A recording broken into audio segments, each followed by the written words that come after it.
What up, y'all? It's your favorite neighborhood ninja, DjSpinja, coming to you tonight.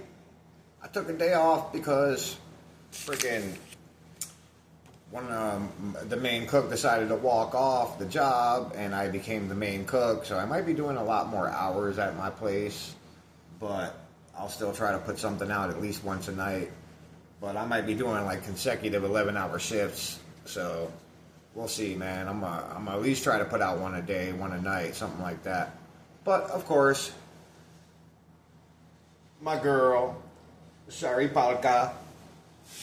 Let's see what this delusional ass chick has to say, and let's see what's going on.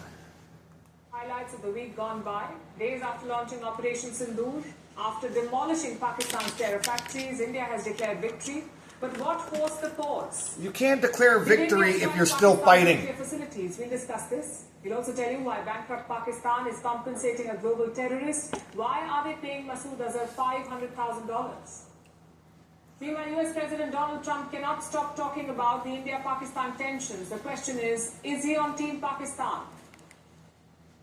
No, he's on team don't everybody blow each other the fuck up. Just already, she's not even 2 minutes in there, and it's bankrupt Pakistan. But yet, they're going to talk about how Balochistan was filled with gold and minerals and all this, and that was part of Pakistan. So I don't understand how they could sit there and say that they're bankrupt, and then just continue to glaze the shit out of them about how much money they actually have or spend. They are so obsessed with how much money people are spending everywhere else. Because after the Pahalgam attack, Islamabad struck a deal with the Trump family. We'll bring you the details. Yeah. And speaking of Trump, he has completed his grand trip to the Gulf and received trillions of dollars in investment promises. We'll discuss all of this and tell you about Anita Anand, the foreign minister in Canada's new cabinet. All this and more lined up. Let's get started. Oh, it just so happens to be an Indian in Canada's new cabinet. Oh, you know she's gonna glaze the shit out of that woman. Watch, the glaze is gonna be unreal. So much glaze. It'll be a glazed donut.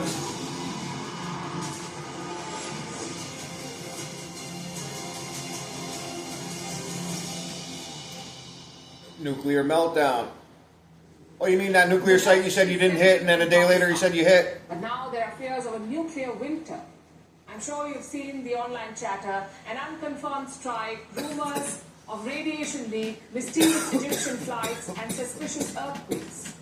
It's got all the makings of a dramatic war story. Suspicious earthquakes. Did India actually hit a Pakistani nuclear site? We'll try to answer that question tonight. The speculation, we can tell you, began after a strike on May 10th. The target is believed to be Kirana Hills. This is located near Sargodha. Sargodha is a city in Punjab, in Pakistan's. It's near Kirana Hills. They at first claimed that they didn't have nothing to do with it, but then they claimed that they did Operation Kirana. I don't know. 2 plus 2. Punjab province. Now reports say that these hills, the Kirana Hills, hold Pakistani nuclear weapons. We've got some videos from that area. You can clearly hear people say that Kirana has been hit. Yeah, we've seen all this shit. Oh, I want to fast forward to some.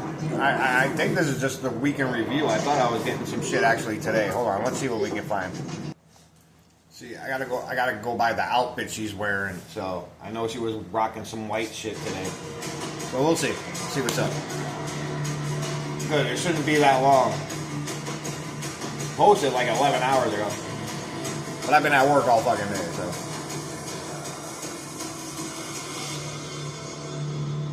India's Taliban card.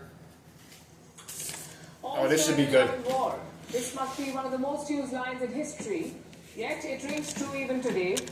When the fighting starts, all illusions are shattered. Only one thing matters, and that is victory. India seems to understand that. Yesterday, Foreign Minister S. DjSpinja had a phone conversation. As always, he posted an update on social media. And we had to rub our eyes to check again because the phone call was with the Taliban, with their Foreign Minister Amir Khan Muttaqi. Indian diplomats had already reached out to them. In fact, the Foreign Secretary met Muttaqi in January this year. Bukaki? But this was the Foreign Minister of India. I know I mispronounced It was the that. first political contact with the Taliban since 1999. Yes, we've had diplomatic contact since then. We've had technical contact. But this was the first political contact with the Taliban. The last one was during the Kandahar hijacking. Back then, Jaswant Singh was India's foreign minister. He reached out to the Taliban's minister, Wakil Ahmed Muttawakil. Of course, that was a crisis situation. But So if I'm hearing this right, India is now working with the Taliban? I thought they were trying to get rid of terrorists. Now they're working with. I might have heard this wrong. I could be wrong. Plays the outreach now. Let me quote from DjSpinja's statement. Deeply appreciate Acting Foreign Minister Muttaqi's condemnation of the Pahalgam terrorist attack.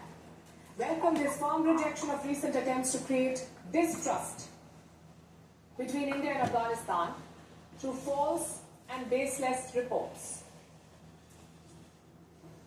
Let me give you some context. Let me give you some Last week, context. Pakistan claimed that India was firing Let me tell you the Indian version of how we're going to flip this around. missiles into Afghanistan. That India was attacking Afghanistan. Needless to say, this was false. The Taliban themselves rejected this Pakistani claim. But Pakistan's motive was pretty clear. They wanted to drive a wedge between India and Afghanistan. Clearly, that effort did not pay off. In fact, it seems to have been counterproductive. They wanted to drive a wedge between India and Pakistan, and it has failed. Because it has failed so hard that they're actually fighting each other, and there is a wedge in between India and Pakistan. So how did it fail? I would love to hear this. Because now, top Indian and Taliban officials are talking to each other. We discussed... Okay. So I did hear it right. India is now working with the Taliban. This is not India, my friend. This is not going to work out good for you. We have been, out of all people, how can you claim to fight terrorists as you are talking and trying to do deals with terrorists? And don't get me wrong, there are terrorists in Pakistan. They have been hiding in Pakistan. The Taliban has actually ran to Pakistan and hidden Pakistan a long goddamn time. So you mean to tell me, now I'm just speculating here, this is totally my opinion, but it seems to me you're going to try to use terrorists to take out terrorists. We tried that shit. We tried working with the Taliban. You see how it ended up for us? Just saying. The strategy in detail, but first let's look at what the Taliban is saying. I'm quoting from their statement. Calling India a key regional country with historical relations with Afghanistan, Foreign Minister Muttaqi expressed hope for further strengthening relations. Make no mistake, this is a big diplomatic coup for Kabul. Make no mistake, this is a gigantic bad move for your country. A call from the Indian foreign minister is like gold dust for them. But does this also mean recognition? Looks like you're the one looking for the gold dust, bitch. Well, not officially, not yet. We haven't sent an ambassador to Kabul, nor have we allowed the Taliban to send an ambassador to Delhi. Yes, there is a Taliban nominee in India, but he's not the ambassador. He's an acting envoy. You have a Taliban member as to the strategy itself. Why is India talking to the Taliban? That is the question. That is the $1 million question. Frankly, the answer is pretty obvious. The Taliban took charge in August 2021, yet the phone call happened only yesterday, in 2025. Just days after the conflict between India and Pakistan. Safe to say that was the trigger, the conflict. Most of us expected the Taliban to be Pakistan's proxy, but things haven't worked out like that. The Taliban and Pakistan have clashed over border disputes. Pakistan even launched airstrikes on Afghan land.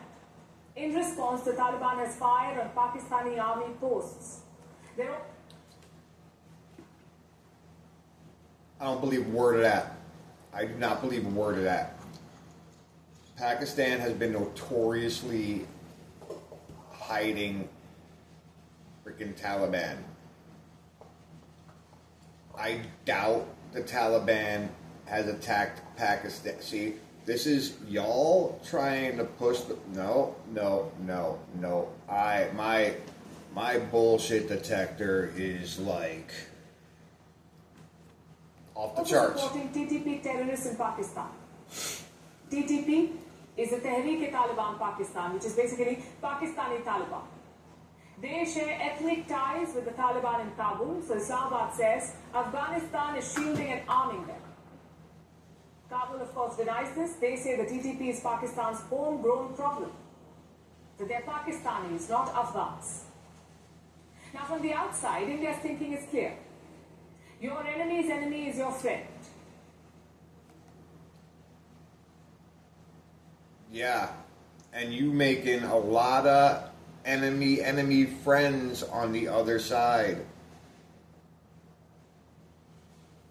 USA and China might work together because of y'all shit. The enemy of my enemy is my friend. You said it yourself, and it is being put into action.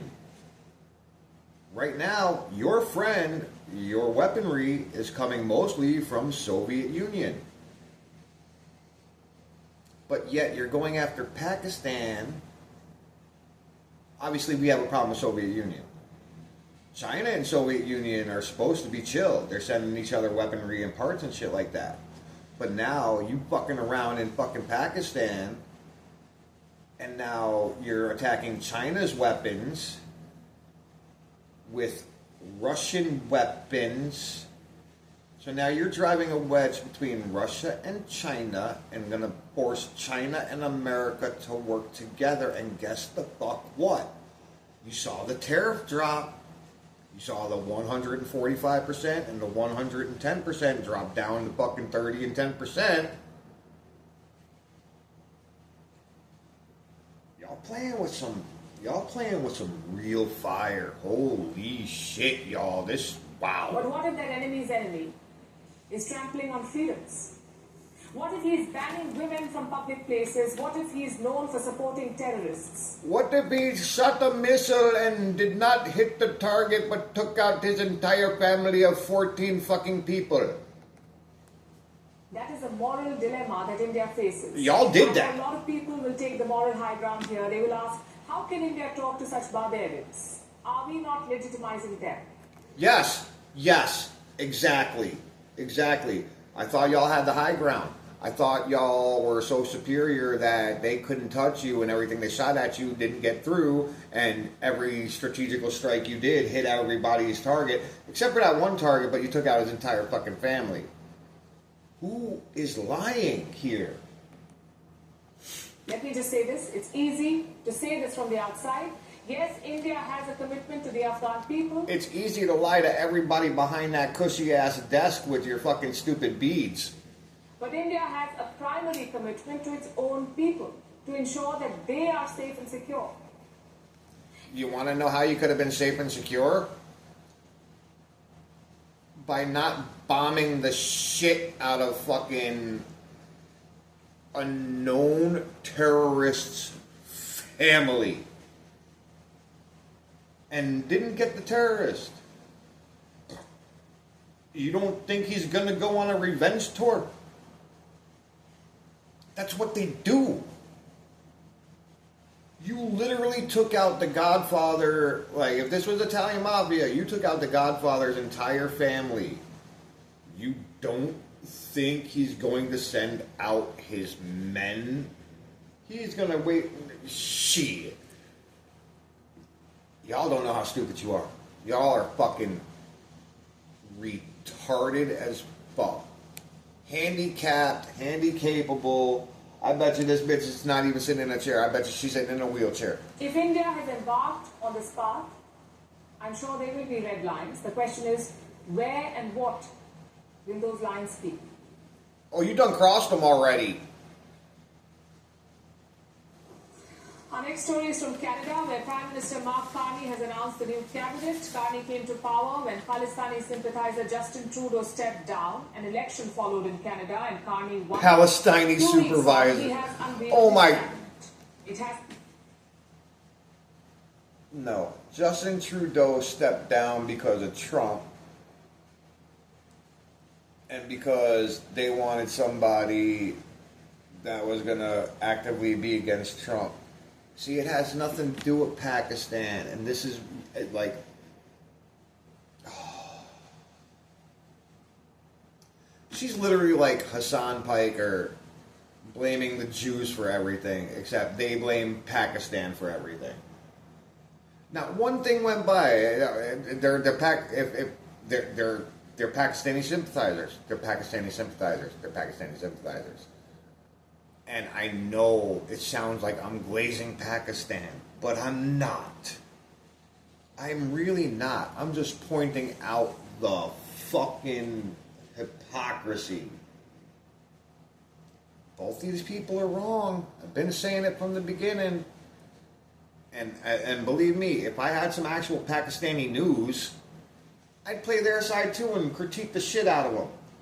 Maybe I'll have to go hit Al Jazeera up. We'll see that. I got my day off. My day off's in 2 days. I'm gonna really search for that shit. We'll see. Some fresh faces, some familiar ones, and 4 leaders of Indian origin, including Anita Anand. She is the new Foreign Minister of Canada and the first Hindu woman to hold this position in Canada.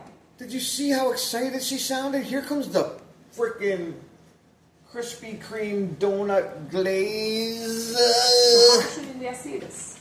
Here's a report.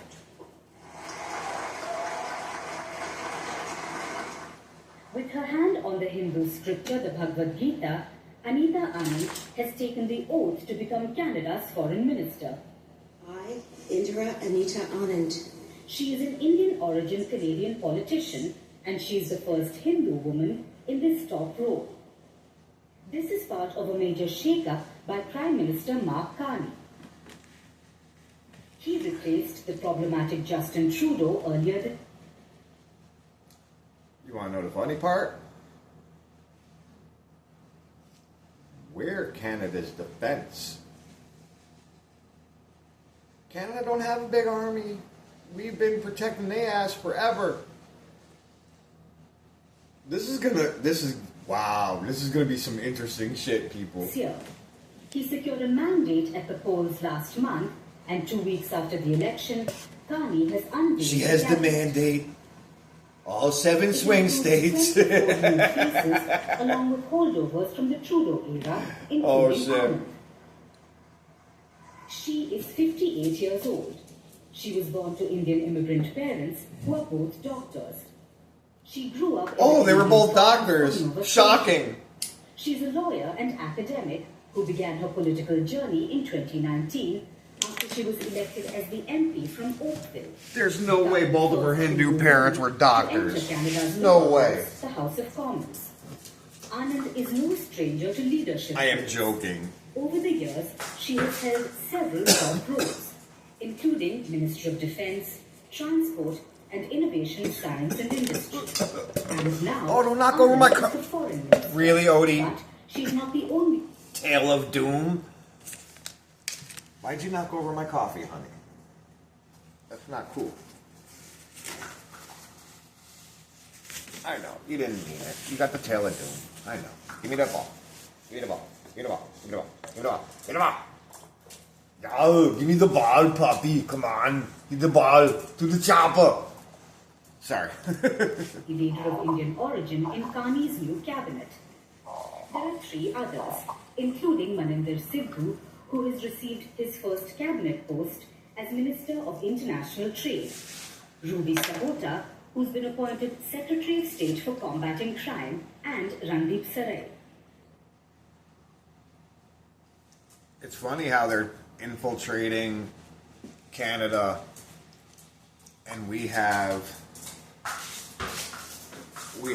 so many anti-American Congress people and senators infiltrating our shit.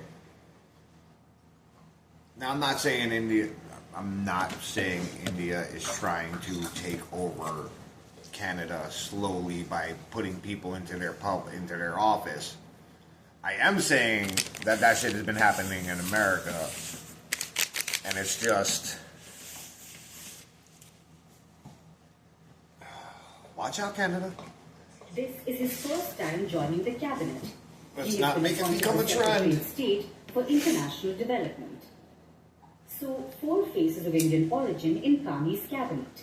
In fact, this election has seen a record number of Indian origin leaders enter the Canadian Parliament.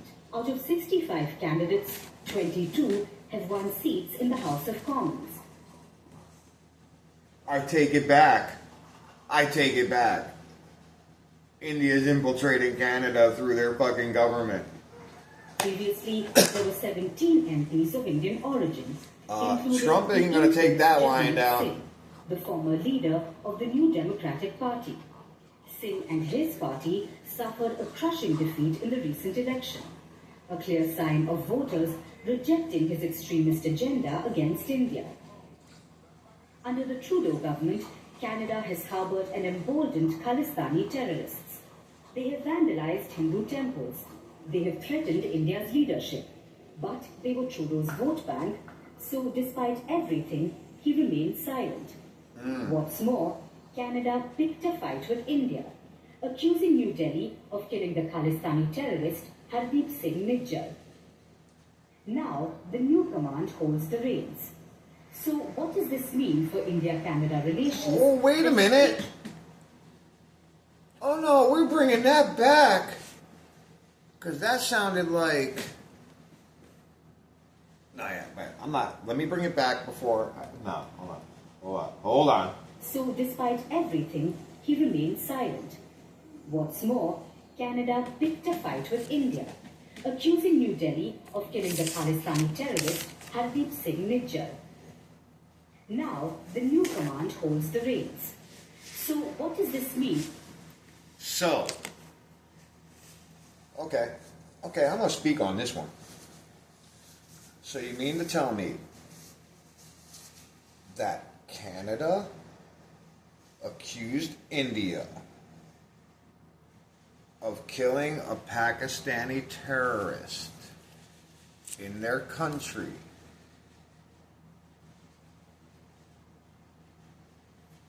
They've just proven that they're killing Pakistani terrorists left and fucking right. And it doesn't matter where the fuck they are.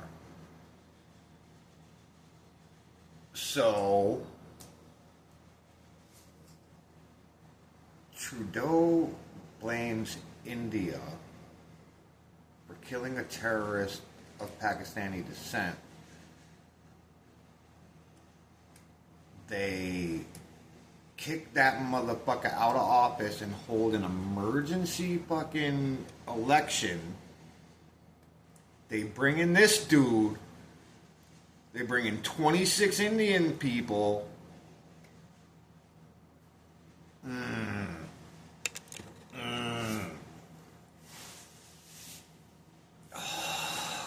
Fuck. Do I have to say it? Nah, fuck it, I'm gonna say it.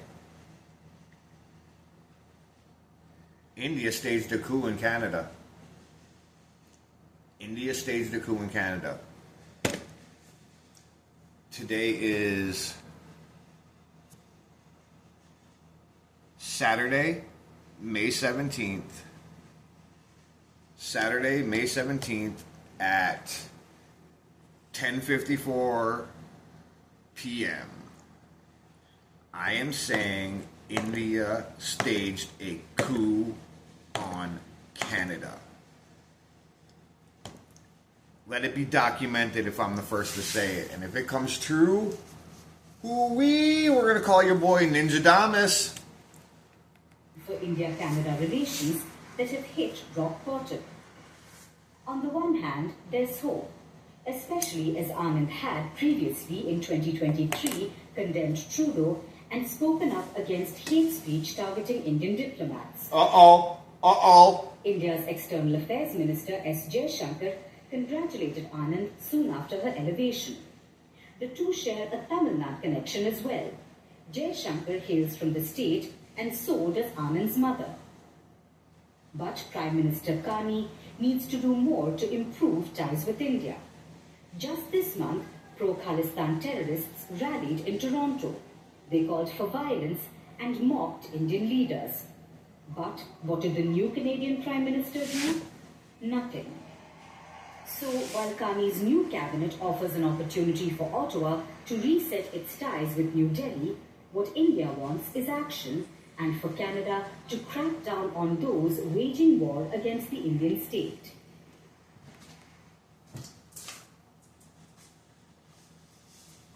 They had a public protest. And India ain't even trying to have that in Canada. Coup. You see what Indian leaders are up to. They're meeting cabinet colleagues, they're briefing the president, they're planning for India's defense. But what is happening on the other side? What are Pakistani politicians up to? Well, Shehbaz Sharif did something very original. He visited an airbase struck by India. Sounds familiar? It should, because yesterday Prime Minister Modi did the same thing. He spoke with an S-400 and a MiG-29 in the backdrop. And Shehbaz? He too spoke with a missile in the background. Not a real missile, but a banner with a missile printed on it. Meanwhile, his ministers are keeping busy. One of them has unearthed raw footage of a Rafale being destroyed. Take a look at this. That looked like a toy plane to me. They're calling it Joke of the Week?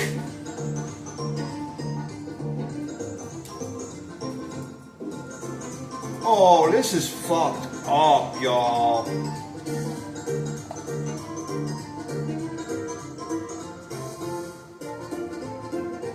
Yo!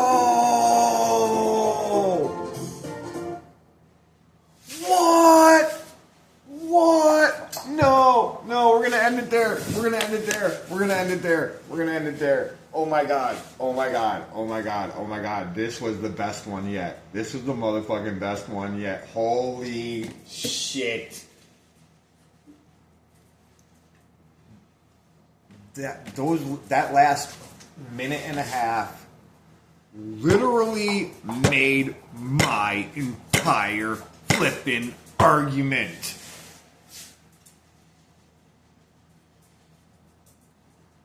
I'm gonna end it there. Peace out, y'all. Favorite neighborhood ninja, DjSpinja. I'm wow.